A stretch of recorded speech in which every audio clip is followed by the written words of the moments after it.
izin sharing, pas pesannya tadi 100 ya. Em, oke, ini udah kelihatan ya. Setelah itu udah kelihatan. Oke, eh, jadi di rangkaian training-training yang sudah disiapkan oleh Sebumi dan teman-teman Gibbon, eh, basically akan mengcover why, what. Tadi aku lihat di Padlet ada yang ingin mengetahui teknik-teknik storytelling. Berarti itu udah juga ke how gitu ya, how to create a story. Eh, tapi let's move pelan-pelan gitu teman-teman. Kita mulai dari yang very basic dulu. Kenapa sih kita perlu menjadi a storyteller? Dan ini juga sekaligus akan mengintroduce eh, sedikit refresh juga. Walaupun sudah teman-teman ikut technical meeting, tapi mungkin kita akan go through lagi why we initiate this initiative lah. Kurang lebih gitu. Nah, ini mungkin sedikit refresher aja. Tadi udah dijelasin oleh Cita gitu ya.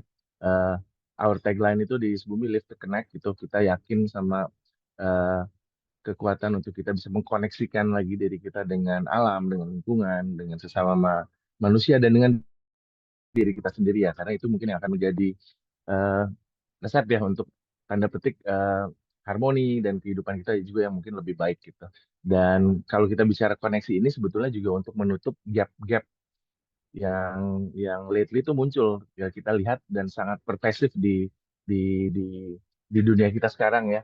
Eh, jurang-jurang ekologis, jurang-jurang sosial dan jurang-jurang spiritual yang makin tajam. Nah, karena itu sebetulnya program, oh ya, dan tadi juga udah sempat dijelasin ya siapa Giban ya, dan aku tadi tertarik karena tadi kita juga sempat menyebutkan bahwa teman-teman Giban juga melakukan banyak sekali advokasi, multi stakeholder collaboration. Harapannya nanti dengan expertise dari teman-teman Giban ini juga nanti bisa membantu teman-teman mengubah narasi yang akan dibuat melalui program Storyteller ini menjadi aksi ya, atau hal-hal yang mungkin lebih dalam lagi untuk menggerakkan perubahan yang kita ingin lihat. Nah, tadi udah sempat kenalan, tapi mungkin boleh juga deh, mungkin bisa di chat box aja, kurang lebih gitu ya. Eh, sambil, tapi tadi udah, tapi kalau apa, mungkin boleh cerita nama kesibukan, misalnya kalau Pak Andi tadi kan sibuknya bertani gitu, tiap hari bertani. Terus aku pengen teman-teman berandai-andai aja sih, kalau teman-teman adalah eh, hewan atau tumbuhan, kira-kira hewan atau tumbuhan apa ya eh, kamu gitu dan kenapa sih gitu kamu ingin atau apa mengidentikan diri kamu dengan hewan atau tumbuhan itu. Boleh di chat box aku juga ngetik termasuk teman-teman Giben juga nih. Boleh juga loh. Nah, dia mau jadi apa? Gimana sih cara chat box? Aku jadi apa ya?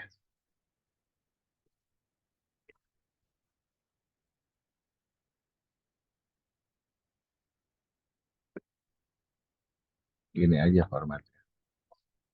Simple.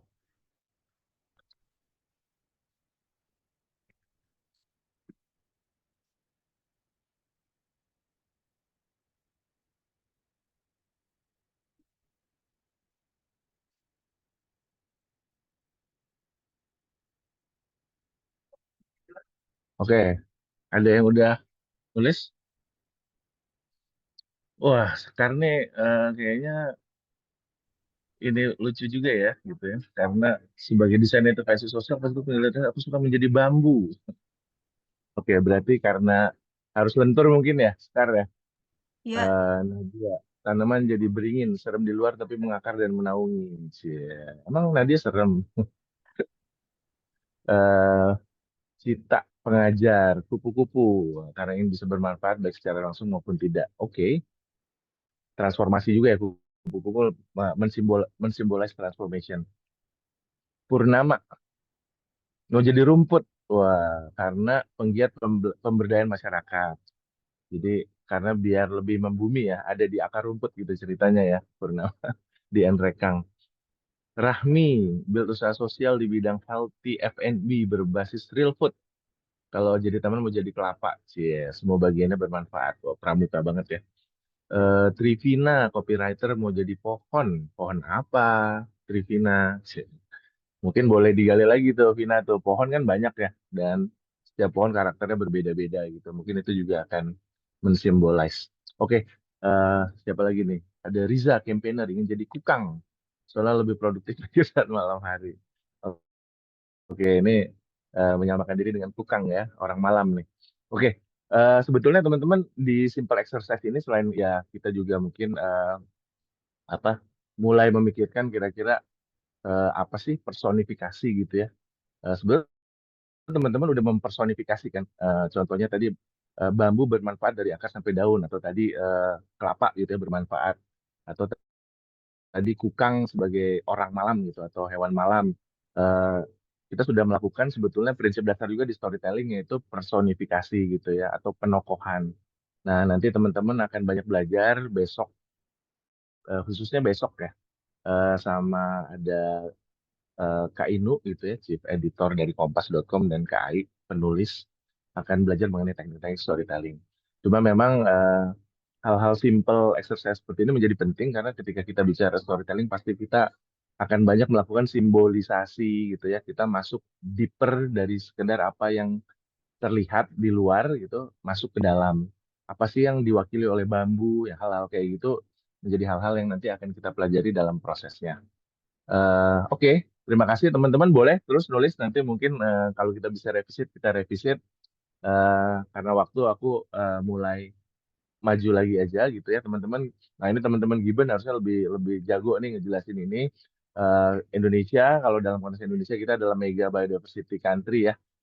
Bersama beberapa negara-negara seperti Brazil, Kolombia, dan Zaire kalau digabung gitu kita menjadi 4 negara yang memegang mega diversity-nya bumi kita, dan Indonesia termasuk yang nomor satu gitu ya. Kenapa? Karena sekitar 1,3% land surface ada di Indonesia, ada 16% biodiversity dari burung-burung, kemudian juga tumbuhan, mamalia, amfibia, eh, eh, ikan, dan reptil gitu ya. Jadi Indonesia ini gudangnya lah ya biodiversity. Makanya kita juga menggandeng teman-teman Giban. Dan semua itu juga karena mungkin secara bentang alam kita memiliki lautan yang luas gitu ya, 70% dari wilayah kita adalah laut, dan di sana tersimpan banyak sekali jenis-jenis terumbu karang, ikan, dan lain-lain. Kemudian juga kita punya second longest coastline, terpanjang kedua setelah negara apa, boleh diketik kalau ada yang tahu. Dan kita punya largest tropical forest yang ketiga gitu ya. Oh ya, kita juga punya mangrove cover terbesar ya di dunia, ada sekitar 3,5 juta hektar mangrove kita. Dan karena tadi longest coastline, kita juga punya second seagrass meadow atau padang lamun yang terluas di dunia gitu. Dan sebetulnya itu bukan hanya bentang alam, tapi juga di dalamnya pasti ada begitu banyak spesies, dan juga sebetulnya juga menjadi rumah bagi begitu banyak masyarakat lokal yang hidup di sekitar kawasan kawasan tersebut. Itu yang mungkin tidak bisa kita lupakan. Dan total luas kawasan konservasi di Indonesia ada sekitar 27 juta hektar.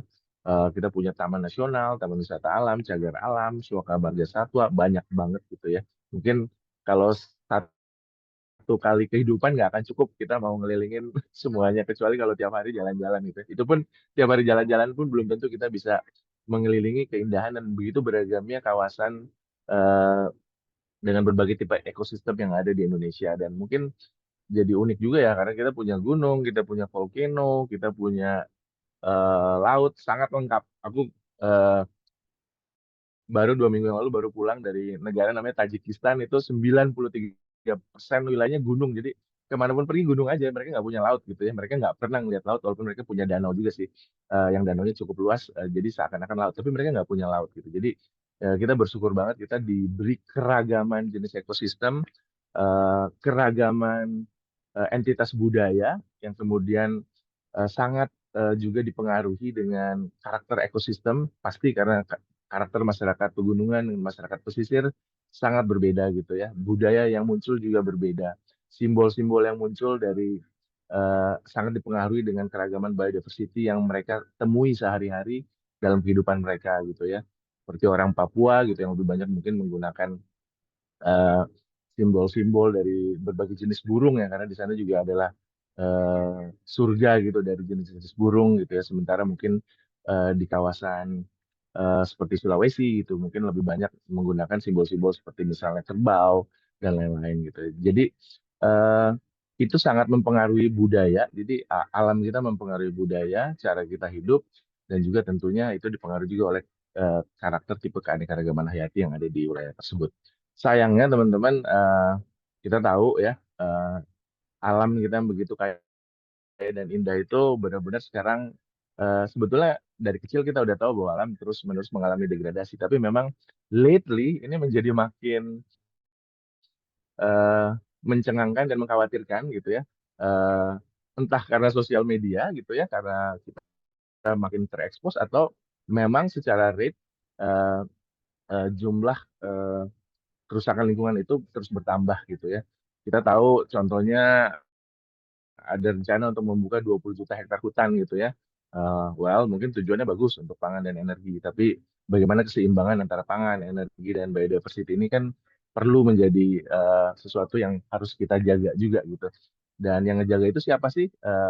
Kita tahu contohnya kemarin di Raja Ampat ribut-ribut, akhirnya izin dicabut gitu ya, walaupun katanya sekarang berlanjut lagi. Cuma memang ternyata suara-suara untuk bisa menarasikan keberlanjutan lingkungan, mewakili bumi yang mungkin nggak, yang tanda tangannya sih gampang, tapi bumi nggak pernah bisa menolak kan kalau ada seseorang dengan authority gitu ya menandatangani izin gitu yang akan merusak, bumi nggak pernah bisa bicara gitu. Karena itu manusia gitu yang diberi kesempatan dan diberi kelebihan untuk bisa bersuara dan berbicara, kita perlu menyuarakan suara-suara yang seringkali tidak terwakili ini gitu ya.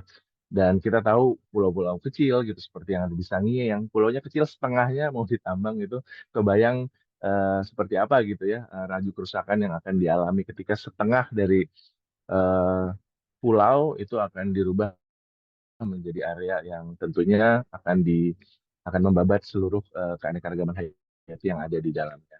Em, nah, karena memang ternyata seperti tadi saya sudah jelaskan, oh ya kita juga dalam kurun 10-15 tahun terakhir itu kalau secara rata-rata ya kita kehilangan sekitar 500 juta hektar loh hutan setiap tahun. Eh, Kebayang ya, padahal satu pohon di Pterocarpaceae aja riset menunjukkan bisa ada sekitar 1 juta populasi gitu, serangga, macam-macam lah gitu yang hidup di dalam satu pohon gitu ya. Seperti meranti yang gitu-gitu. Kebayang 500 juta hektar berapa ribu pohon dan berapa juta atau berapa miliar organisme yang ter eh, tercabut gitu ya ruang hidupnya. Dan itu bukan hanya hewan atau tanaman loh, juga manusia sebetulnya, karena eh, ada sekitar 25.000 desa yang berada di kawasan hutan atau di sekitar ya, berada di dalam atau di buffer zone kawasan hutan. Ada sekitar 48,8 juta orang yang hidup menggantungkan dirinya mungkin dari hutan. Eh, Sudah pasti sih ini ada contoh foto dari teman-teman di Desa Boti gitu ya, mereka memiliki hutan hutan adat gitu di situ. Eh, Ya mereka benar-benar menggantungkan hidupnya dari sana gitu. Bahkan mereka menolak listrik karena mereka nggak ingin tiangnya itu membabat hutan mereka. Jadi ini adalah masyarakat yang sebetulnya hidupnya sangat harmoni dan selama ratusan bahkan ribuan tahun mungkin menggantungkan hidupnya dari alam. Dan kalau kita zoom out lagi, orang-orang indigenous ini, orang eh, eh, komunitas masyarakat adat ini eh, menempati atau menjaga sekitar 40% dari wilayah bumi kita, dan itu berarti mereka menjaga sekitar seperenam dari kalau kita bicara karbon gitu ya, dari karbon yang ada di hutan yang ada di bumi. Dan dan wilayah ini juga memberikan ruang untuk 80% tadi biodiversity yang hidup di area kawasan terestrial itu. Jadi eh, angka-angka ini sebetulnya angka-angka yang luar biasa gitu, penting, dan ini yang terus perlu mungkin kita perlu jaga gitu ya. Eh, nah kalau kita bicara gambut aja ya di Indonesia gitu ya, kita punya 13,4 juta luas kawasan gambut. Itu ternyata hampir semuanya itu ada di wilayah udah jadi konsesi sektor kehutanan atau perkebunan gitu. Berarti sudah bisa menjadi APL ataupun yang lain, sehingga itu tentunya akan menimbulkan kondisi-kondisi yang seperti kita lihat ya, seperti kebakaran hutan gitu yang tentunya sangat mengganggu bukan hanya negara kita, bahkan negara tetangga gitu ya. Dan dengan laju perubahan iklim, bumi yang suhunya makin panas, ini juga akan memicu eh, ini menjadi sesuatu yang rutin dan akan semakin intens terjadi. Dan dampaknya kemana-mana teman-teman, bukan hanya asap gitu dan luar biasa gitu. Kalau kita bicara di laut terumbu karang kita, ternyata yang bagus itu hanya 30% ya. Terus sementara 70% misalnya tutupan itu ternyata sudah di bawah 50%, antara sedang dan buruk gitu. Jadi ternyata di bawah 50% saja kondisi terumbu karang yang ada di laut Indonesia yang baik. Padahal kita tahu betapa pentingnya peran ekosistem eh, terumbu karang, padang lamun, gitu, kawasan estuari untuk contohnya untuk tempat pemijahannya ikan-ikan gitu ya, dan berlangsungnya eh, eh, rantai makanan yang ada di lautan kita. Kalau kita bicara mangrove gitu, kita sudah kehilangan sekitar 52.000 hektar mangrove per tahun gitu ya dalam 3 dekade terakhir. Ini aku minjem, nanti teman-teman akan ketemu Mas Yusran ya yang sharing aku tentang mangrove karena dia ada ahli mangrove. Dan kalau sebetulnya kalau Indonesia gitu bisa ngejaga mangrove kita aja, kita udah berkontribusi luar biasa terhadap menahan kenaikan laju iklim global gitu. Jadi ini angka-angka yang luar biasa. Ada risetnya dari salah satu riset menunjukkan sekitar 1.000 triliun per tahun biaya yang sebetulnya tanda petik harus dibayar atau harus dikeluarkan untuk memitigasi dampak dari kerusakan lingkungan, kebakaran, banjir, dan lain-lain. Eh, Sayangnya eh, mungkin kita teman-teman, aku nggak tahu teman-teman tadi ada yang dari seluruh Indonesia ya. Kita yang cenderung ada mungkin di kota-kota besar mungkin tergantung juga ya kelas strata sosialnya. Biasanya mereka yang paling vulnerable itu yang justru terdampak paling besar gitu ya. Teman-teman nelayan yang ada di pesisir gitu, atau kalau di perkotaan adalah orang-orang yang hidup di peri-urban area yang justru malah paling banyak kena getah gitu ya dari laju kerusakan lingkungan tersebut. Jadi mungkin ini juga aku meminjam dari ini eh, eh, suhu-suhunya Mbak Nadia ya. Jadi menurutku ini konsep yang penting banget gitu bahwa kita hidup dengan area ada 3 jurang kesenjangan yang kita ciptakan bersama nih, karena semua itu sebetulnya juga hasil dari gaya hidup kita gitu ya, dari termasuk kita sih, termasuk saya sendiri gitu ya. Dan ini yang perlu menjadi pertanyaan kita juga gitu, bahwa jurang senjangan ekologis gitu ya yang terjadi ini eh, begitu luar biasa. Tadi udah dijelasin contoh-contohnya. Kita butuh 1,7 atau 1,6, 1,7 atau 2 kali planet bumi gitu untuk membutuhkan untuk menopang gaya hidup kita gitu ya. Cara kita mengkonsumsi energi, makanan, dan lain-lain. Dan jurang ekologi ini tadi bukan hanya jurang secara alam dan eh, lingkungan, tapi juga jurang secara sosial ya. eh, Tadi ketimpangan gitu. Teman-teman yang biasanya ada di garis kemiskinan, mereka lah yang justru paling rentan terhadap dampak dari krisis iklim. Eh, Orang-orang yang kaya sih nggak pernah merasakan itu gitu. Jumlah orang terkaya di dunia kekayaannya setara dengan separuh penduduk dunia terbawah gitu. Luar biasa ya. Eh, Hanya 8 orang kekayaannya se- hampir setara dengan separuh gitu penduduknya. Begitu besar ya kesenjangan itu. Dan kesenjangan sosial ini juga akhirnya juga eh, bukan akhirnya sih, ada satu lagi gitu ya, ada jurang ketiga, itu jurang spiritual gitu ya. Kita makin, karena alam juga makin rusak, eh, makin tercabut lah gitu ya hidup kita, keterkaitan kita, koneksi kita dengan alam, dan ternyata itu membuat kita semakin tidak bahagia, semakin kehilangan arah. Dan jurang spiritual inilah yang makanya sekarang dikit-dikit healing lah, mental health lah jadi isu gitu, karena sebetulnya 3 jurang ini saling terkait, saling kait mengait satu sama lain gitu. Nah, bagaimana jurang spiritual atau gap antara koneksi antara diri kita sendiri, kemudian diri kita dengan orang lain, dan diri kita dengan alam ini yang mungkin perlu menjadi pertanyaan dan menjadi PR ya kita semua, kita bersama. Intinya sih aku suka banget sama kalimat ini gitu ya, bahwa tanpa sadar secara kolektif kita tuh menciptakan hasil yang tidak diinginkan siapapun gitu. Siapa sih yang ingin tadi eh, menghirup udara yang kotor karena kebakaran hutan itu atau karena polusi, nggak ada gitu. Tapi ya itu sebetulnya adalah kontribusi kolektif kita gitu. Dan seringkali kita tidak sadari. Nah, karena itu sebetulnya teman-teman pertanyaannya kemudian menjadi sebetulnya masa depan atau eh, hasil kolektif apa sih yang harusnya kita imajinasikan itu ada gitu ya. Semua orang pasti ini kebetulan aku lagi di Bali gitu ya, ada di sebuah kafe yang begitu hijau, green, udaranya bersih, langitnya biru gitu ya. Eh, Orang Jakarta aja deh ini yang buat teman-teman di Jakarta kayaknya bisa nggak sih kita mengimajinasikan ulang langit Jakarta yang biru gitu ya. Eh, Ruang-ruang hijau di kota-kota kita yang eh, lebih banyak tuh tadi aku kebetulan lagi ada kegiatan sama Pak Andi gitu. Pak Andi itu merubah kawasan dump site atau pembuangan sampah menjadi kawasan pertanian di tengah kota. Eh, itu adalah mengimajinasikan ulang tempat atau sebuah lokasi atau sebuah kondisi yang tidak kita inginkan menjadi sebuah kemungkinan baru masa depan yang kita inginkan. Dan semua itu dimulai dari yang namanya narasi gitu ya. Ya kan kalau kita memiliki cita-cita pasti kan dituangkan dulu dalam bentuk tulisan, dalam bentuk visual.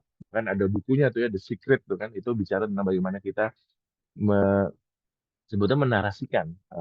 Narasi ini kan sebetulnya bisa narasi visual, bisa narasi tekstual, tapi intinya itu adalah tentang mengimajinasikan ulang, merevisioning kemungkinan masa depan. Dan sebetulnya that's the point of the storytelling initiative, teman-teman. Ini bukan tentang membuat konten semata, ini adalah tentang usaha kita mengimajinasikan ulang masa depan bumi seperti apa sih yang kita inginkan, yang ingin kita jalani, kita hidupi di masa kehidupan kita ataupun nanti untuk eh, anak-anak kita dan generasi setelah kita. Narasi-narasi ini sebetulnya ada gitu ya di tadi yang aku bilang.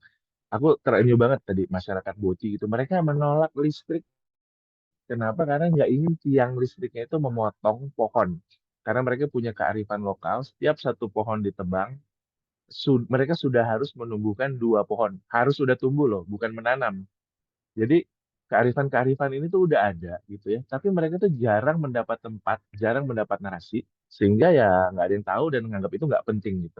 Nah, bagaimana kearifan-kearifan ini, baik itu dari masyarakat adat, tadi yang seperti aku bilang di Boti gitu contohnya, ataupun eh, bagaimana tadi peran gitu dari eh, sebatang pohon Dipterocarpaceae gitu tadi yang bisa em, memberikan naungan untuk jutaan organisme gitu hanya dari satu pohon. Betapa sedihnya gitu ya eh, jutaan serangga gitu ketika satu pohon meranti ditebang gitu ya. Eh, yang kita nggak bisa dengar suaranya dan mereka nggak pernah dimuat di koran wawancara gitu kepada eh, kepada serangga, kepada lebah kan nggak pernah ada ya. Tapi orang-orang yang paham gitu, orang-orang yang secara saintifik meneliti, mereka bisa menarasikan ini. Gitu.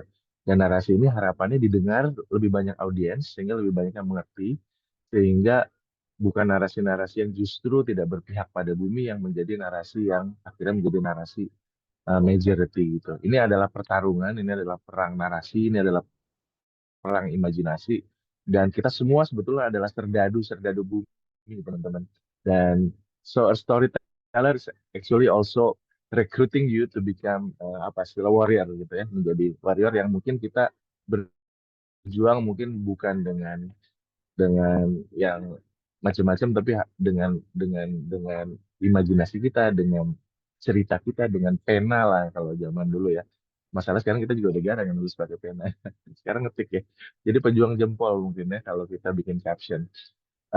Tapi intinya do not underestimate gitu the power of story the power of your words the power of your jempol gitu karena sebetulnya storytelling itu eh, adalah kunci gitu ya. Storytelling adalah kunci.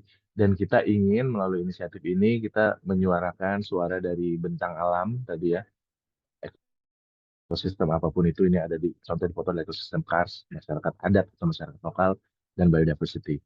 Eh, te- Secara umum tagline kita adalah menyuarakan suara yang tak memiliki suara gitu ya. Topik tahun ini adalah bagaimana keanekaragaman hayati, alam, budaya, kearifan lokal itu sebetulnya saling terkait. Dan ini adalah jadi kunci untuk kita menutup tiga jurang kesenjangan yang ada. Secara umum temanya adalah tahun ini adalah mengubah narasi ini menjadi aksi gitu ya. Walaupun kita mulai dari ya salah satu aksinya adalah dengan membuat konten, tapi lebih dari itu kita juga dorong dan kita akan senang sekali kalau ternyata kita bisa melihat aksi-aksi lain gitu yang go beyond the content. Nah, mungkin aku sedikit lagi aja. Ini waktunya ya ada berapa lama ya? Aku nggak pengen kelamaan supaya teman-teman juga nanti ada sesi tanya jawab dan nanti mungkin kita ada sesi untuk break sebentar sebelum masuk ke sesi bersama Mbak Wiza ya sama Mas Yusran. eh ya, aku sendiri sebetulnya kalau teman-teman lihat logo Subumi itu kayak logo kayak huruf S ya. Ada heart seperti heart. Sebetulnya itu waktu itu dibuat oleh desainer untuk mewakili bumi heart gitu karena kita eh ya tadi ya yang bisa sebetulnya yang merusak bumi kan orang-orang yang sebetulnya orang-orang pintar tapi mungkin juga yang mungkin tidak memiliki hati kepekaan gitu terhadap hal-hal yang tadi aku sebutkan. Dan sebetulnya itu juga mewakili huruf S atau storytelling gitu. We really believe in the power of stories gitu ya. Kita tahu bahwa bahkan kalau kita bicara agama-agama gitu, aku kebetulan Muslim gitu, aku percaya sebetulnya mostly isi dari kitab suci itu adalah cerita gitu ya. Bahkan riwayat atau cerita eh, diriwayatkan dari Nabi gitu ya melalui hadis itu juga sebetulnya adalah cerita gitu ya. Jadi cerita itu adalah salah satu cara paling efektif gitu untuk menjaga nilai dan menurunkan sebuah ide gitu ya dari generasi ke generasi berikutnya gitu. Kita tahu kita kalau di dulu belajar gitu di sekolah gitu kalau angka-angka atau hal-hal yang membosankan kita gampang lupa tapi kalau kita mendengarkan cerita kalau ada guru-guru yang kreatif menyampaikan idenya melalui cerita itu biasanya akan lebih kita ingat gitu dan eh, nanti teman-teman akan lebih dalam membahas story ini aku sebagai pengantar aja gitu ya dan aku yakin teman-teman juga pasti sudah paham ini gitu ya. Eh, Story tadi ada yang sebenarnya teknik kan. Story itu adalah series of event gitu ya. Jadi cerita itu nggak bisa berdiri sendiri gitu ya. Selalu ada awal gitu, selalu ada proses, selalu ada akhir itu contoh ya. Walaupun nanti kalau kita bicara alur ada berbagai jenis alur gitu. Tapi ada momentum, ada progression.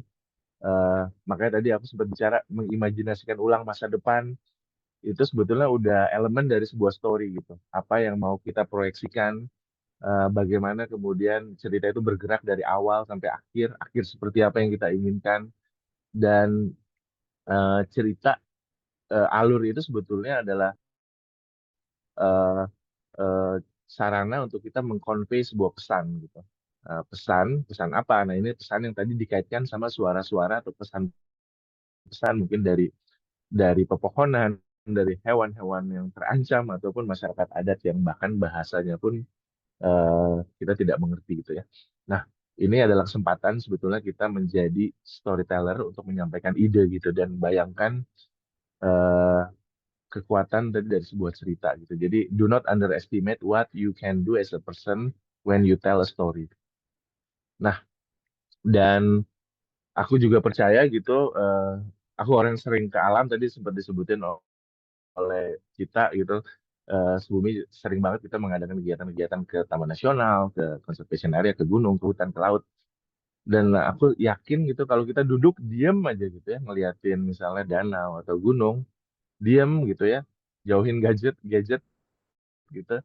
Itu semua ide-ide, semua cerita bahkan seolah-olah kita bisa mendapat transfer energi dan cerita dari bebatuan, dari eh, air, dari daun-daun gitu dalamnya kemudian bisa pakai itu gitu. Jadi kalau teman-teman ada yang mikir, aduh aku susah banget nulis, aku susah banget bercerita.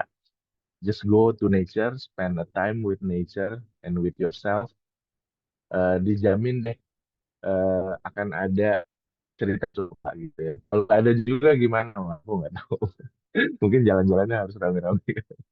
Tapi intinya di situ tips juga gitu bahwa alam itu adalah guru terbaik manusia dan dia punya begitu banyak cerita dan menanti kita nih manusia yang lagi-lagi aku pakai jargon yang menjadi apa khalifah gitu ya di muka bumi ini untuk menjadi storyteller dari bumi kita. Nah, eh, dan ini salah satu mungkin tokoh yang kalau di dunia storytelling terkait alam atau lingkungan mungkin cukup zenith. Usianya udah hampir 100 tahun kali, Sir David Attenborough. Luar biasa banget dari tahun 50-60 dia udah banyak keliling, begitu banyak ekosistem, membuat begitu banyak fitur-fitur atau program gitu ya. Planet Earth ini kayaknya sekitar tahun 2000-an ya, tapi sebelum dari jauh dari sebelum itu dia banyak banget dan dia menginspirasi banyak orang menjadi biologist gitu, conservationist eh, karena cerita-cerita yang dia ungkap, dia rekam, kemudian dia ceritakan ulang lewat tulisan, buku, visual gitu, lewat program TV dan ya kita ingin lebih banyak orang ya. David Attenborough mungkin kemarin Jane Goodall gitu, walaupun Jane Goodall mungkin lebih ke konservasionis baru meninggal gitu ya. Mungkin si David Attenborough karena udah hampir 100 tahun juga mungkin nggak akan lama lagi gitu. Nah, siapa nih yang akan melanjutkan mereka? Siapa yang akan melanjutkan cerita-cerita ini untuk bisa tetap hidup? Gitu. Eh, nah ini juga salah satu dan mungkin ini kalau tadi aku banyak ngambil contoh non lingkungan, kalau di dunia lingkungan sebetulnya ada satu buku tahun 62 sih bukunya udah lama. Rachel Carson ini dia seorang biologist, tapi dia punya background penulis gitu. Sebelumnya dia juga jurnalis gitu.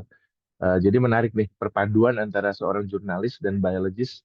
Dia menulis sebuah buku dengan bahasa yang captivating ya, menyentuh gitu. Jadi nggak terlalu bacanya tuh enak gitu karena dia seorang jurnalis tapi dia juga biologist ya. Tapi juga penuh dengan data, fakta dan science behind.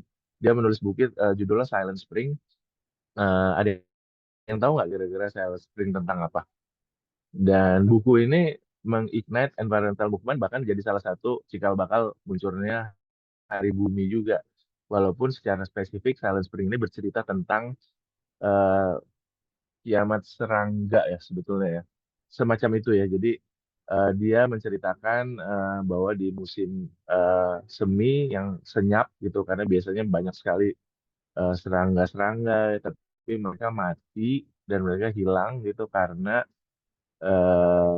apa coba teman-teman karena pestisida gitu ya. Jadi setelah Perang Dunia gitu ya banyak sekali zat-zat kimia yang akhirnya diaplikasikan gitu juga untuk salah satunya untuk agriculture gitu ya untuk karena memang pada saat itu dunia juga booming kan karena setelah perang semua orang ingin hidup ingin eh, butuh untuk diberi makan sehingga pertanian menjadi marak dan salah satu cara untuk meningkatkan produktivitas adalah tadi dengan bukan hanya pestisida tapi juga pupuk. Tapi ternyata di tahun 80 kita semua sadar bahwa ternyata semua revolusi itu ternyata menimbulkan ongkos yang luar biasa berat untuk tanah, untuk bumi kita gitu. Dan juga yang ngeri adalah ke serangga gitu. Karena katanya kalau serangga hilang eh, itu eh, ya bumi nggak akan bisa bertahan gitu. Karena serangga sangat dibutuhkan sekali untuk tadi keanekaragaman hayati ya dan itu akan memberikan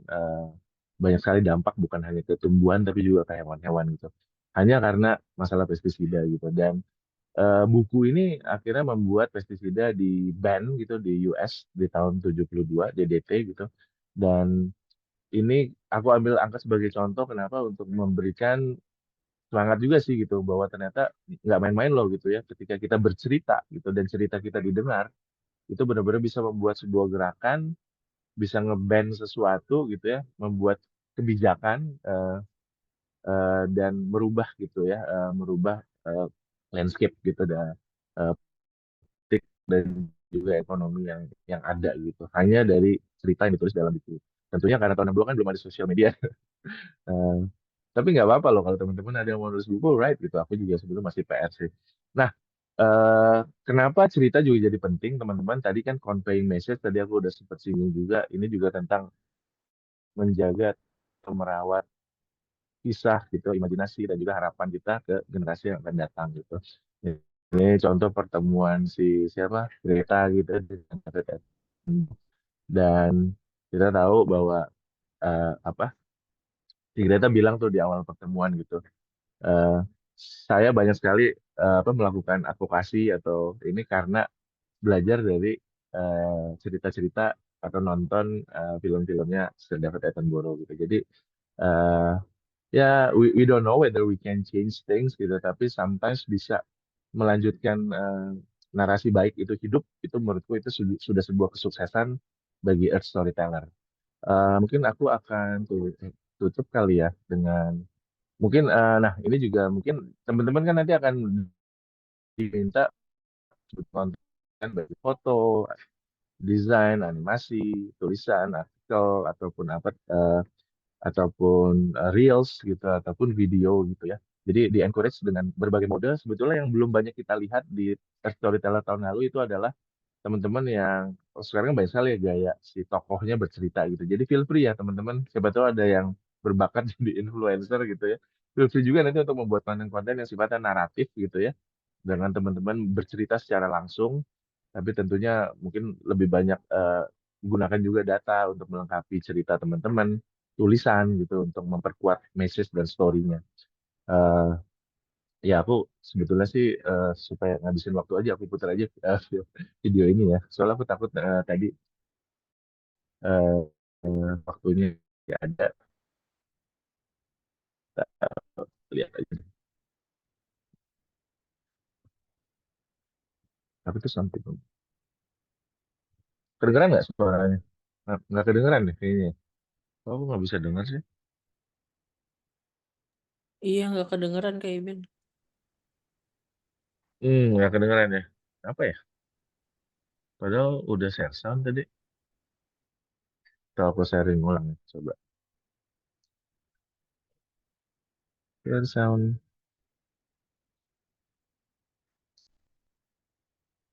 Are talked about. But what about the Masih nggak solution kedengeran that ya? is right in front of us? Aman. I'll let my Oke friend lah. George Tapi ada explain. teksnya. There is Oh, a ada sekarang suaranya. magic machine that sucks carbon Oh, out of oke the lah. air, Nggak ada ya. costs very Aku sih little, nggak dengar apa-apa ya. and builds itself. It's called Ya, tapi a dia tree. teman-teman A tree feel free is untuk an example menggunakan of a begitu natural banyak mode cara solution. bercerita gitu ya. Bikin Mangroves, video peat teman-teman bogs, jadi jungles, narator gitu. marshes, seabeds, kelp Feel free to forests, explore swamps, gitu coral your reefs, idea. they take carbon Pada out of the akhirnya air adalah it's all about and lock it engaging away. with it gitu ya. Nature is a Means tool dan we can mode use itu to bisa repair beragam. our broken Jadi climate. teman-teman akan belajar These natural climate storytelling gitu ya. solutions could make a Di massive difference, kesempatan-kesempatan Pretty berikutnya. cool, right? but Aku only skip aja if we karena also aku leave fossil merasa tidak ada fuels suaranya. in Ini teman-teman bisa cari sendiri videonya. the ground. Here's the crazy part. Aduh, oke. Nah, mungkin aku ingin tutup juga bahwa nanti setelah ini teman-teman bisa dalami lagi gitu ya. Eh, kita udah tahu kenapa storytelling ini penting dan apa yang melatar belakangi ini gitu. Harapannya tentunya bisa memberikan fine tuning ya. Kita punya ground work atau ground yang sama gitu untuk melangkah ke depan. Karena kita juga sebetulnya bisa dibilang sebagai satu komunitas sekarang. Nanti teman-teman bisa gali langsung dari Mbak Wiza gitu ya, sama Mas Yusran terkait mungkin memahami eh, seperti apa sih gitu ya kondisi. Sayangnya Mas Diki Senda nggak bisa bergabung hari ini gitu ya. Jadi beliau kemarin WA aku karena dia lagi di Meksiko, terus harusnya sih sudah sampai hari ini di Indonesia, cuma dia pesawatnya tertahan, ada perubahan jadwal dan lain-lain, dan karena dia transit di Amerika di Dallas, jadi dia harus reroute jalur sehingga dia baru sampai di Indonesia Sabtu sore. Jadi sekarang dia masih di eh, perjalanan. Tapi untuk itu nanti aku udah sempat ngobrol, teman-teman kan banyak juga yang ingin ketemu Mas Diki gitu. Nanti kita coba cariin di jadwal lain gitu yang setelah dia kembali gitu ya. Gimana nanti teman-teman sama Mbak Nadia nanti akan bisa explore seperti apa sih gitu ya kira-kira eh, bagaimana memahami perspektif. Ini kan orang-orang kayak Mas Yusran ini udah lebih dari 2 dekade kali ya, tiap hari ngurusin mangrove gitu ya. Eh, Mungkin dia udah lebih paham kali suara mangrove. Teman-teman nanti gali, siapkan pertanyaan. Mbak Wiza juga dia di ekosistem Lesser gitu ya, mungkin nanti eh, bisa juga menggali apa sih gitu suara dari ekosistem itu gitu ya. Kalau aku kan tadi secara general aja, karena mereka akan lebih kompeten. Sebetulnya ada Mas Diki juga yang harusnya bisa mewakili bagaimana sih selama ini masyarakat adat, apa sih yang ada di alam pikiran mereka, seperti apa sih suara mereka itu, dan apakah mereka benar-benar juga ingin didengar atau tidak. Nah itu yang nanti teman-teman bisa gali gitu ya. Eh, jadi itu masih why gitu dan what. Nah besok mungkin teman-teman udah pelan-pelan masuk ke how gitu, nanti ada fondasi dasar dari berpikir kritis. Karena tadi nggak mungkin gitu kita bisa membuat cerita, karena cerita juga salah satu elemen kunci dalam cerita itu adalah konflik, teman-teman. Konflik ini bukan berarti harus kayak konflik fisik gitu ya, tapi konflik itu adalah pertentangan dari dua ide gitu ya. Eh, Contoh konflik apa? Ada yang bisa kasih contoh nggak konflik? Misalnya eh, contoh konflik adalah misalnya suara dari mereka yang tidak bersuara. Itu adalah contoh kalimat yang mengandung konflik gitu ya. Orangnya punya suara tapi tidak bersuara. Nah, itu adalah dua ide, yang satu bersuara, satu tidak bersuara, kemudian digabung di dalam satu kalimat, itu adalah konflik. Jadi kenapa itu jadi appealing kan kalau kita dengerin The Voice of the Voiceless. Itu adalah salah satu teknik storytelling yang diterapkan ya, walaupun eh, aku simplify karena itu sebetulnya cuma satu kalimat.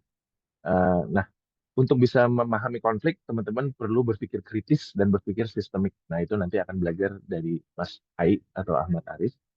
Kemudian setelah itu baru nanti Mas Wisnu bisa digali tentang elemen-elemen dalam storytelling, itu bagaimana pendekatan jurnalistik. Ini yang jadi teman-teman, salah satu profesi yang terancam dengan munculnya sosial media adalah profesi jurnalistik. Dan ini sebetulnya sangat concerning karena eh, banyak content creator itu tidak memahami kaidah yang benar di dalam meng-create story dan membuat cerita. Jadi satu-satunya benang merah kita sama truth dan kebenaran yang objektif itu adalah prinsip-prinsip jurnalisme gitu. Makanya kenapa ini jadi penting teman-teman gali. Jangan sampai nanti mungkin 10 tahun, 20 tahun dari sekarang koran gitu udah nggak ada, jurnalis itu udah makin ditinggalkan, sehingga nanti ya itulah, kan kita sekarang jangankan cerita ya, gambar AI gitu, kita udah nggak bisa ngebedain lagi mana cerita yang benar, mana cerita yang enggak gitu. Nah, aku berharap dengan kita mengajak Mas Ai dan Mas Wisnu, kita bisa jadi guardian untuk cerita-cerita yang punya tanggung jawab dan kebenaran gitu, tanggung jawab akan kebenaran. Dan metode jurnalistik adalah salah satu cara untuk menjaganya. Jadi teman-teman akan belajar di teknik juga gitu, elemen-elemen storytelling besok sama Mas Ai dan Mas Inu. Udah, aku berharap teman-teman bisa ya sebisa mungkin ikutan gitu ya. Kita tetap akan track juga kehadiran teman-teman lewat absensi, dan itu akan jadi bagian dari penilaian. Walaupun ya tadi kita nggak bisa memaksakan juga kalau ada kesibukan dan lain-lain, tapi tentunya semakin rajin teman-teman itu akan menambah skor dari teman-teman. Kalau zaman kuliah dulu kan ya grading kehadiran minimal 80% lah ya. Jadi kalau ada 10 sesi minimal 8 sesi join.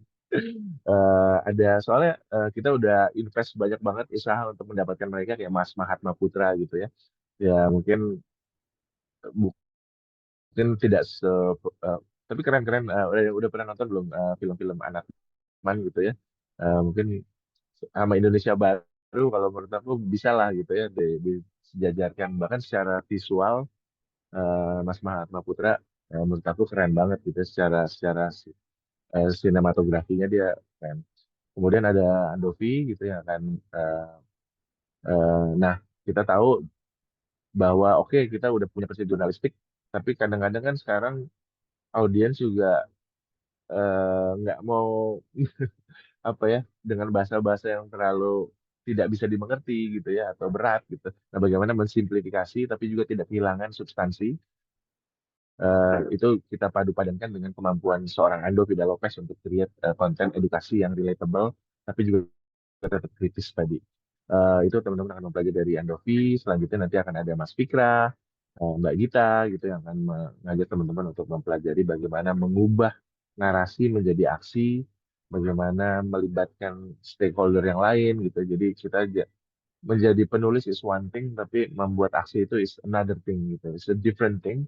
Eh, Tidak perlu juga teman-teman jadi jago semuanya, tapi setidaknya teman-teman yang memiliki juga keinginan atau bakat untuk melakukan advokasi atau aksi nanti bisa belajar dari menggali dari Mas Fikra dan Mbak Gita. Dan ini juga orang-orang yang jadi founder Koalisi Ekonomi Mini dan juga kitabisa.com. Udah terakhir nanti kita akan sedikit bicara mengenai small grants yang kita harapkan nanti akan juga perlu teman-teman pahami juga tentang mekanisme dan lain-lain gitu ya. Dan bagaimana kemudian small grants ini bisa menjadi seed atau bisa menjadi benih dari hal-hal yang mungkin selama ini teman-teman rencanakan, ingin membuat komunitas, ingin membuat aksi yang lebih besar.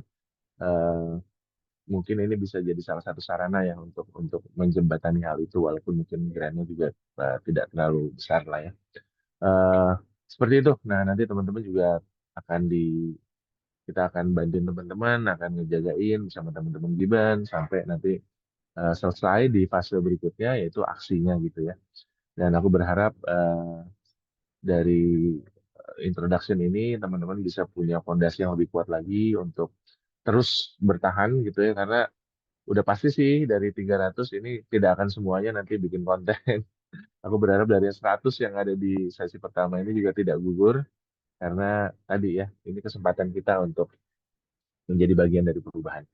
Dari aku mungkin itu ya, dan aku hanya ingin ingetin sekali lagi, submit ide konten teman-teman di tanggal 12 Oktober paling lambat gitu. Tapi kalau teman-teman udah ada, submit aja sekarang, jangan nunggu, jangan nunda-nunda sampai deadline gitu ya. Itu aja dari saya, mudah-mudahan bisa memberikan gambaran yang lebih strong gitu terkait why we're doing this, sehingga memberikan landasan berpijak yang lebih panjang bagi buat teman-teman. Terima kasih. Aku kembalikan ke moderator kali ya atau MC kalau mau ada sesi tanya jawab. Oke, thank you banget Kak Iben. Mungkin kalau teman-teman ada yang ingin mau ditanyakan terkait gimana nanti ke depannya, apakah pertanyaan secara teknis tentang kegiatan ini atau misalkan tentang pengetahuan yang lainnya, boleh kalau mau on mic bisa raise hand, atau kalau misalkan mau di drop di chat dulu juga bisa. Silakan. Oke, silakan Kak Avita Savanisa.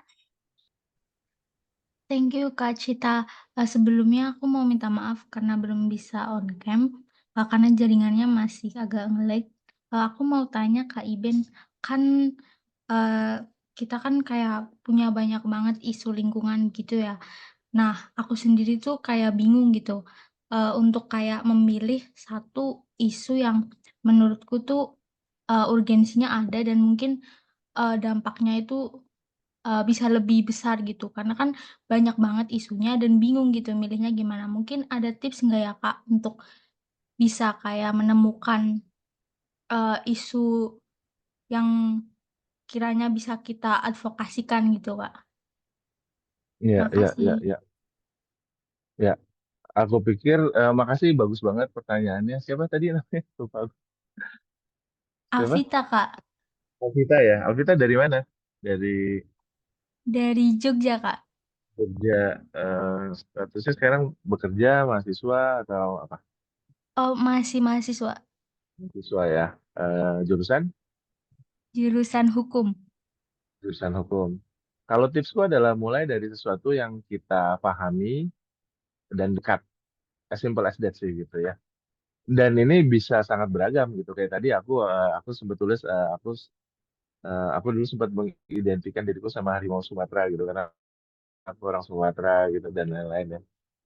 Karena ada keterkaitan dan keterikatan yang agak dekat gitu dengan kita, karena itu yang nanti akan ngasih kita energi lebih dan eh, ngebuat kita nanti nggak gampang nyerah, karena kalau isunya terlalu jauh nanti kita harus riset lebih banyak gitu ya. Wah, pas risetnya aduh nanti akan kita overwhelm sendiri, terus akhirnya nanti udah ntar aja gitu ya. Jadi mulai dari sesuatu yang dekat aja, kalau saranku dari sesuatu yang kamu tahu. Kalau nggak salah kemarin ada yang sempat di pas technical meeting ada yang apa ya, diferensial apa ya, ingat nggak ya itu? Karena dia adalah ahli apa, nature base ya atau eh, hukum ya, hukum kalau nggak salah ya, justice, climate justice gitu ya, karena dia eh, mendalami isu-isu yang tadi tuh, bahwa yang mendapatkan getah paling besar dari kerusakan iklim itu biasanya adalah komunitas yang vulnerable, atau biasanya orang-orang yang secara ekonomi sosial itu terpinggirkan gitu. Karena mereka biasanya tinggal di tempat-tempat yang mungkin tidak layak dan segala macam. Jadi dia mau menceritakan berdasarkan background dia sebagai aku ahli hukum atau apa ya, aku lupa, jangan ada orangnya di sini, aku lupa namanya. Kemudian dia ngambil angle masyarakat yang marginal tadi gitu, yang selama ini hanya tidak mendapatkan keadilan iklim tersebut gitu. Jadi mulailah dari isu yang memang kamu pahami, dekat dengan kamu. Kalau kamu anak hukum gitu, coba kan mungkin waktu kuliah hukum, pernah nggak kamu mungkin eh, mendalami sebuah isu hukum yang kemudian memiliki koneksi tadi kepada spesies ataupun kepada masyarakat marginal ataupun kepada alam atau bumi gitu ya, hukum lingkungan gitu. Nah itu dari situ kamu gali lebih lanjut sih. Itu kalau tips dari aku ya. Eh, tapi ada banyak orang yang bisa simply memiliki satu dari kedekatan, satu dari ketertarikan. Karena kalau udah ada ketertarikan, biasanya ngulik sih. Jadi aku kenal juga orang-orang yang memang seneng riset gitu. Jadi begitu dia tertarik sebuah isu, kemudian dia menghabiskan waktu untuk meriset gitu. Tapi apapun itu intinya adalah harus membangun body of knowledge sehingga cerita yang kamu tulis itu punya punya apa ya, punya data points yang lebih banyak sehingga kamu punya lebih banyak ruang untuk eksplorasi cerita gitu. Karena menulis cerita itu juga eh, nanti akan belajar sih gitu. Kita harus punya banyak sekali catatan, angle, baru nanti kita pilih gitu dari angle yang mana. Gitu sih. Jadi mudah-mudahan menjawab ya. Intinya dari kedekatan, terus eh, pengetahuan kita sendiri, dan terakhir ketertarikan gitu. Nanti kamu bobot aja, ini aku paling tertarik sama apa nih gitu. Gitu sih. Ya, Baik, mudah-mudahan terima menjawab ya kasih. Alvita ya. Ada lagi? Menjawab, Kak. Terima kasih, Kak Iben.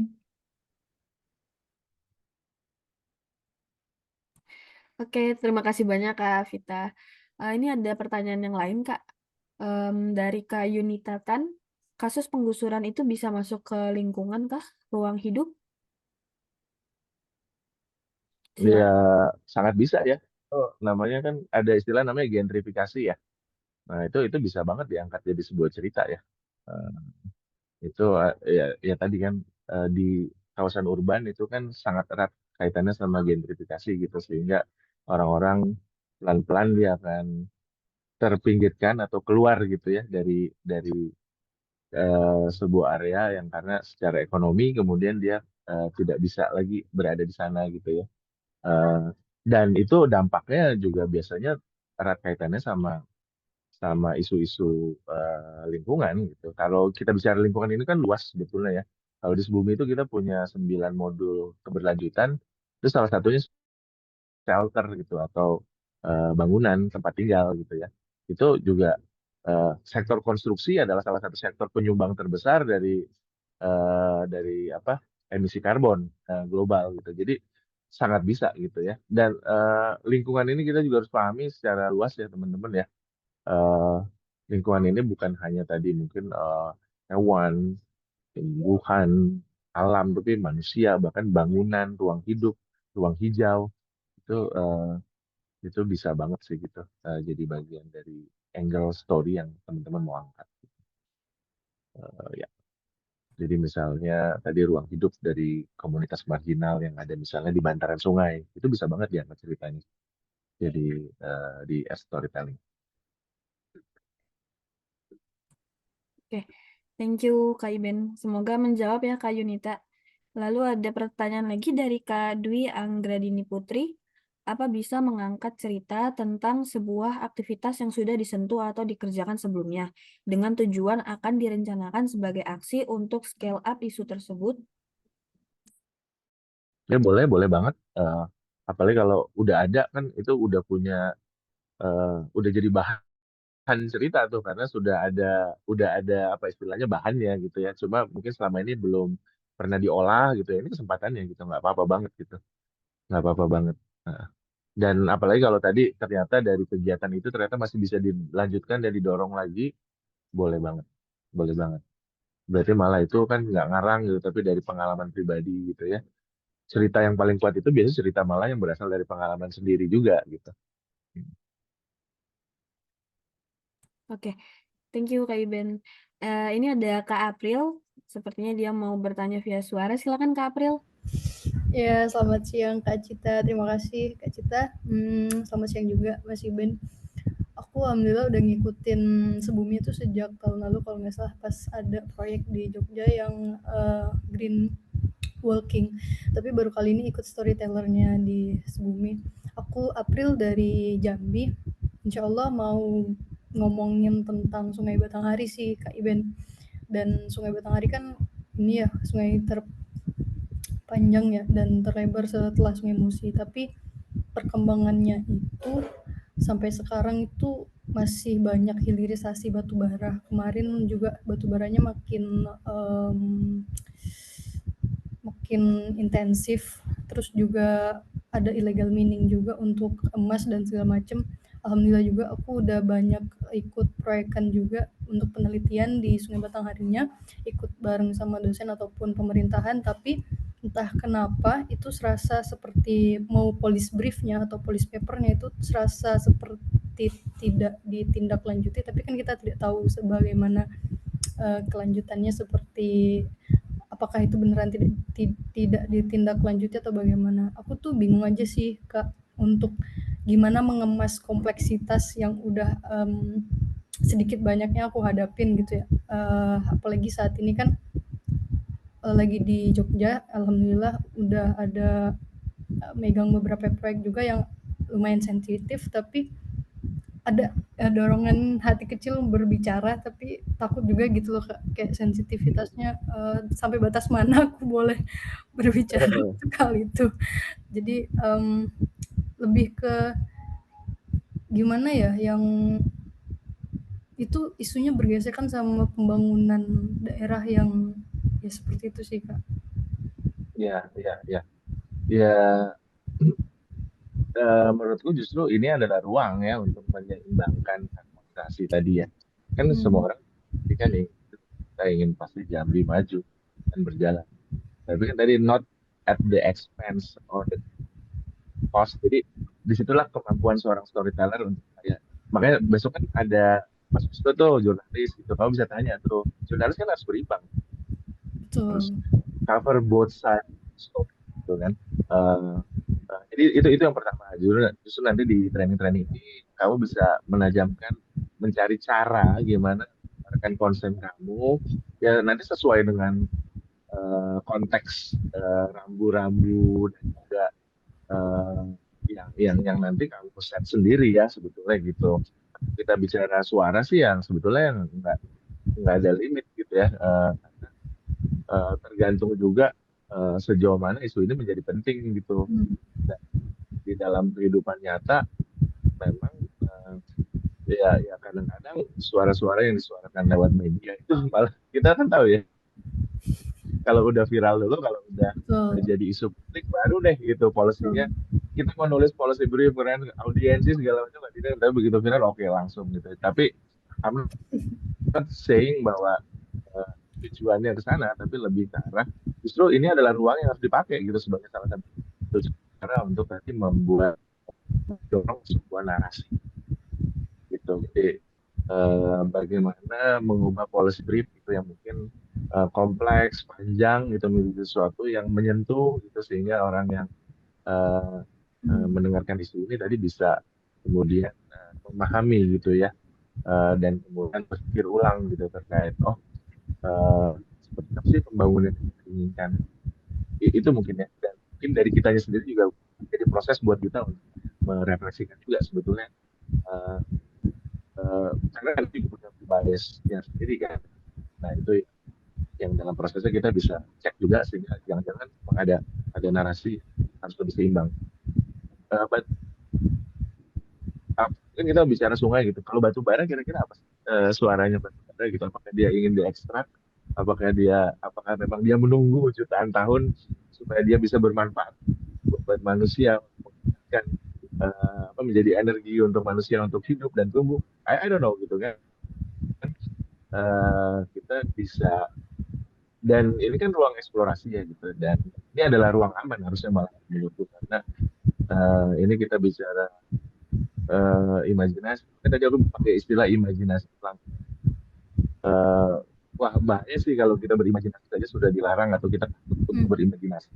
Itu berbahaya sekali dan itu yang tidak kita inginkan. Jadi beranilah berimajinasi gitu ya dan tapi ini juga bicara tentang keluarlah juga dari sudut pandang kita sendiri gitu dan juga memverifikasi kebenaran kita karena kebenaran kita juga belum tentu kebenaran yang mutlak gitu. Betul. Itu sih mungkin aku kasih komen gitu.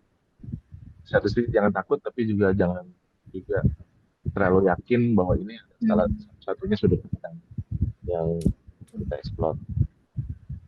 Kemudian jawab ya.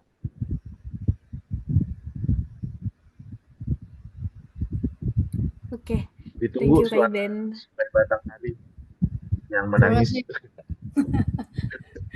Udah keresahan dari lama sih Kak sebenarnya. Itu kan Cuman beberapa ya yang di Muaro Jambi itu Batanghari bukan sih?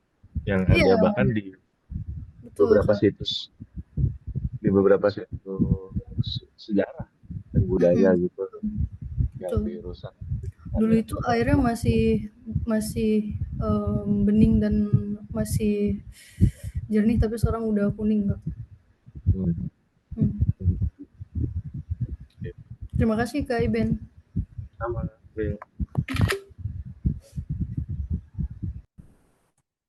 Oke, berikutnya sebentar ya Kak Husnul, aku akan mengurutkan pertanyaannya.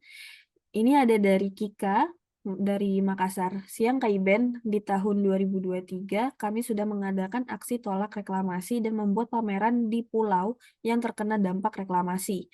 Nah, waktu itu kami menata satu pulau menjadi lokasi pameran dan melibatkan semua warga. Apakah aksi seperti itu masih bisa kami ulang dengan sedikit perbaikan lain?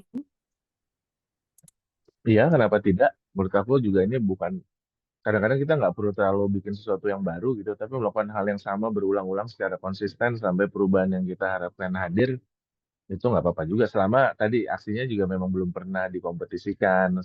Nanti materinya tetap dibuat ulang khusus gitu ya buat buat kegiatan ini. Kalau aku sih nggak masalah gitu. Justru malah tadi lebih baik juga mengangkat cerita-cerita yang memang kita lakukan sendiri dekat sama kita gitu ya.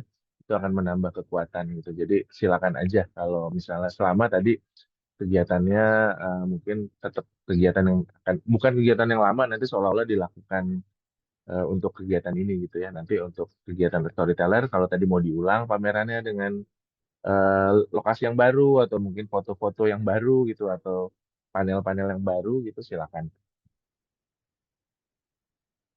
jawab ya. Oke. Nah, ini kemudian ada pertanyaan juga dari Kak Galih. Kak, aku berencana mau angkat cerita banjir di Bali. Apakah saat nanti implementasi proyek isunya akan kadaluarsa atau bagaimana solusinya, Kak? Kadaluarsanya kenapa ya? Boleh cerita nggak? Oh karena banjirnya udah kelar gitu ya.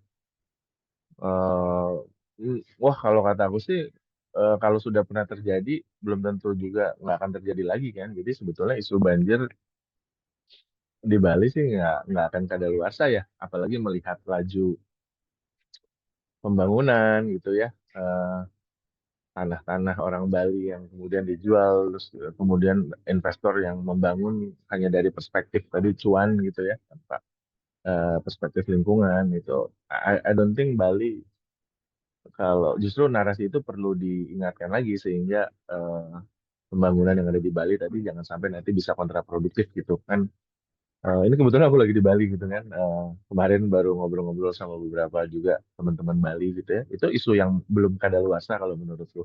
Karena ini masih akan terus gitu. Bali sedang menghadapi gempuran yang luar biasa gitu dan justru narasi-narasi ini harus digaungkan gitu sehingga jangan sampai nanti Bali akan istilahnya kalau di tourism itu ada istilah tourism kills tourism ya.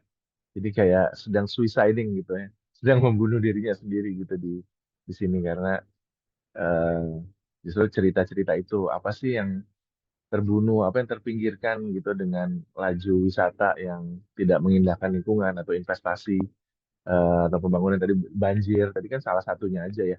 Tapi juga bisa angkat isu-isu lain jurang-jurang sosial tadi gitu ya. Bagaimana tergerusnya nilai-nilai budaya, bukan hanya budaya tapi nilai-nilai lah, nilai-nilai kehidupan dan cara cara pandang hidup orang Bali itu bisa diangkat juga gitu. Jadi kamu bisa widening juga gitu. Itu aja sih dan ini mungkin ngejawab juga pertanyaan Agnes tadi aku baca eh, gimana dengan menyuarakan isu yang sudah banyak dibicarakan orang nggak apa-apa banget. Tapi tadi justru di A Storyteller please find a unique angle gitu. Satu ya kan satu objek itu kan bisa dipandang dari berbagai angle gitu ya. Nah, itu yang harus digali gitu. Bagaimana sehingga suara kamu jadi unik gitu loh. Ya kan ngomongin mengenai apa gajah gitu kan ya gajah yang diomongin tapi ada yang bicara mengenai belalainya, ada yang bicara mengenai kakinya, ada yang bicara mengenai eh, eh, apa karakter si gajah gitu ya. Jadi saranku sih jangan mengulang persis karena kalau mengulang persis itu namanya copying kan. Tapi tetap ambil sesuatu yang belum dibahas walaupun mungkin objeknya sama. Gitu. Oke.